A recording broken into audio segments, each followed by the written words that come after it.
تو میں ان ہستیوں کی بات کر رہا ہوں جنہوں نے اپنی سر کی آنکھوں سے جالی مبارک کو نہیں، روضہ مبارک کو نہیں،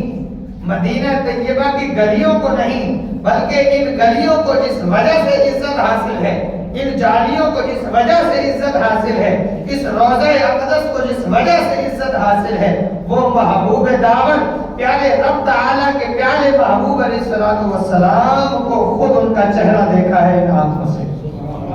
ہم ہستیوں کی بات کر رہے ہیں، اور ان ہستیوں میں ایک ہستی سید الشہداء سیدنا امیر حمزہ رضی اللہ تعالی عنہ، کئی راستوں سے حضور علیہ السلام کے ساتھ قرب ہے ان کا۔ سب سے پہلا راستہ میرے پاک محبوب علیہ السلام کے چچا ہے۔ دوسری کرامت میرے پاک محبوب علیہ السلام کے رضائی بھائی بھی ہیں۔ تیسرا جو آپ کا رشتہ حضور علیہ السلام کے ساتھ ہے وہ یہ ہے کہ آپ حضور علیہ السلام کے خالہ زاد بھائی بھی ہیں۔ پاک محبوب علیہ السلام کے ساتھ حضرت سیدنا امیر حمزہ رضی اللہ تعالی عنہ کی بے انتہا محبت ہوا کہ حضرت سیدنا امیر حمزہ رضی اللہ تعالی عنہ آپ شکار کھیلنے کے لیے گئے ہوئے تھے، اور جب آپ واپس آئے تو آپ کی خادمہ نے یہ خبر پہنچائی کہ آپ کے وہ بھتیجے جو آپ کے بھائی بھی لگتے ہیں، آپ کے رضائی بھائی بھی لگتے ہیں، آپ کے پیارے بھی ہیں، انہیں ابو جہل نے بڑی بری بری باتیں کی ہیں۔ انہیں ابو جہل نے بری بری باتیں کی ہیں، انہیں اذیت پہنچائی ہے۔ حضرت سیدنا امیر حمزہ رضی اللہ تعالی عنہ جو کہ حضور علیہ السلام سے محبت تو کرتے تھے مگر ابھی اسلام میں داخل نہیں ہوئے تھے، اسلام کو قبول نہیں کیا تھا، 6 سال ہو چکے تھے میرے پاک محبوب علیہ السلام کو دعوت اسلام دیتے ہوئے۔ محبت کا تقاضا تھا، پیار کرتے تھے،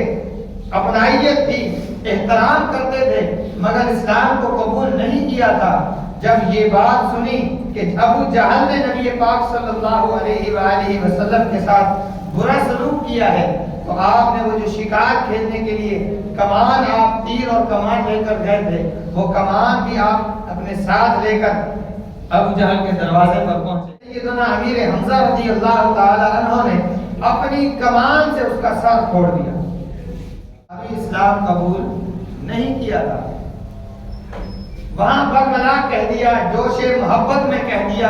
اپنائیت میں کہہ دیا کہ تو جانتا ہے کہ میں ان کا دین قبول کر چکا ہوں، پھر بھی تو نے اذیت پہنچاتا ہے۔ جب یہ بات کہہ لی پھر واپس آئے، رات گزری،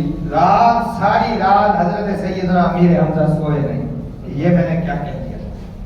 میں نے تو اسلام قبول ہی نہیں کیا اور میں وہاں پر اسلام کا دعویٰ کر کے آ گیا ہوں، کہیں میں اپنے آباء و اجداد کے ساتھ بے وفائی تو نہیں کر رہا۔ اسی حالت میں ساری رات گزری، صبح ہوئی تو آپ حرم مکہ میں حاضر ہوئے، رب تعالیٰ کی بارگاہ میں اخلاص کے ساتھ دعا کی، باری تعالیٰ مجھ پر حق کو واضح فرما دے، باری تعالیٰ مجھ پر حق کو واضح فرما دے اور باطل کو مجھ سے دور فرما دے۔ ان کی محبت کا یہ نتیجہ تھا کہ آپ فرماتے ہیں کہ جیسے ہی میں نے دعا کی تو میرے سینے سے باطل کو رب تعالیٰ نے دور کر دیا